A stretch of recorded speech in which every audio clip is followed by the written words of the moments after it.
À cette question, je répondrai tout d'abord que dans chaque territoire, il y a un paysage visible à l'œil nu et un paysage caché, souterrain à découvrir. Et Loire-Forêt est un véritable cas d'école. C'est vrai que au départ, on pourrait croire que le paysage de Loire-Forêt est un paysage divisé, hein, fragmenté, entre deux éléments constitutifs qui sont d'un côté, eh bien, la plaine, hein, le plat, la céréale, l'ouverture de l'horizon, le peuplement, hein, même relatif, et puis de l'autre, eh bien la montagne, hein, le relief, le bois, l'isolement, la fermeture.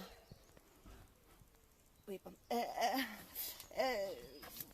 on pourrait croire à un cas finalement de bipolarité classique, hein, tant d'ailleurs au niveau du paysage qui serait le corps, hein, du territoire, son body, que dans les mentalités, les esprits.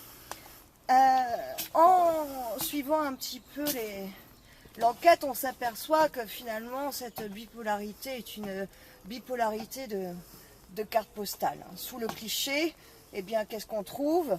On trouve le Piémont, hein, une zone d'entre-deux, un intermédiaire, et qui fait du paysage de Loire-Forêt, eh bien, un paysage, ma foi, à bascule, quelque part à cheval, hein, qui permet de grandes aventures. Symboliquement, ce n'est pas rien, puisqu'on pourrait dire que c'est un peu un paysage quelque part de marchepied, entre un paysage de plein pied, terre à terre, rase-moquette, et puis un paysage qui permet de prendre un peu de hauteur. Voilà. Alors, ce paysage de Loire-Forêt, voilà, je finis, étaye vraiment cette théorie que j'avance, qui fait qu'il y a toujours un paysage visible et un paysage invisible.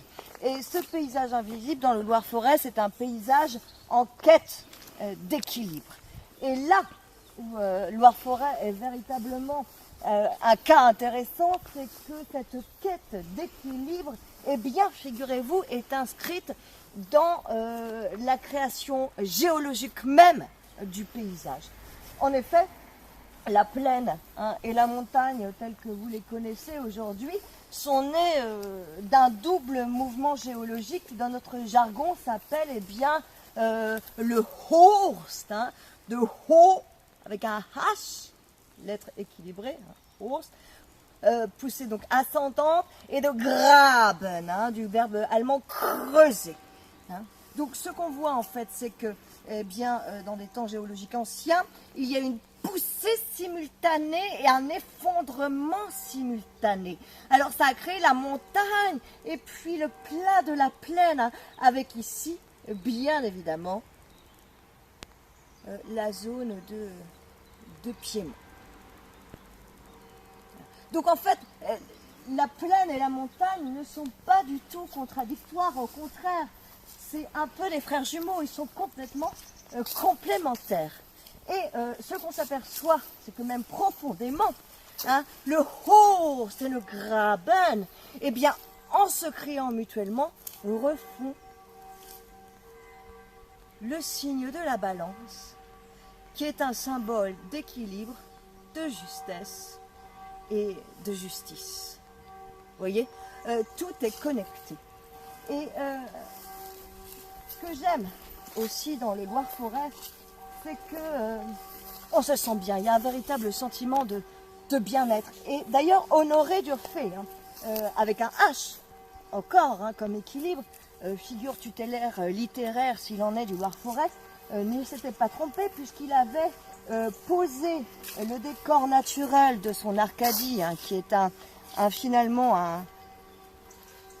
un idéal de paysage, hein, qui relie les hommes unis entre eux et la nature dans le Loire-Forêt.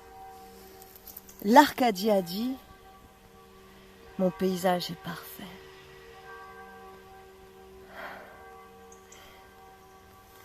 Et d'ailleurs, il y a des traces, dans la forêt du Loir-Forêt, eh bien de pratiques druidiques, de dolmens, de cupules et d'autres pierres cheloues, comme dirait, et les jeunes qui attestent de pratiques rituelles et magiques encore visibles dans le paysage à qui sait bien regarder.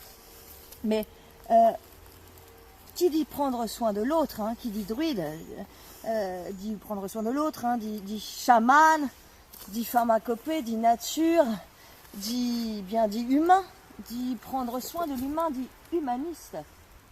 Et je pense profondément que le paysage de Loir-Forêt est un paysage humaniste. Et je dirais qu'une chose, pour finir, c'est que il s'agit de regarder le paysage de Loir-Forêt autant pour ce qu'il est que pour ce qu'il promet.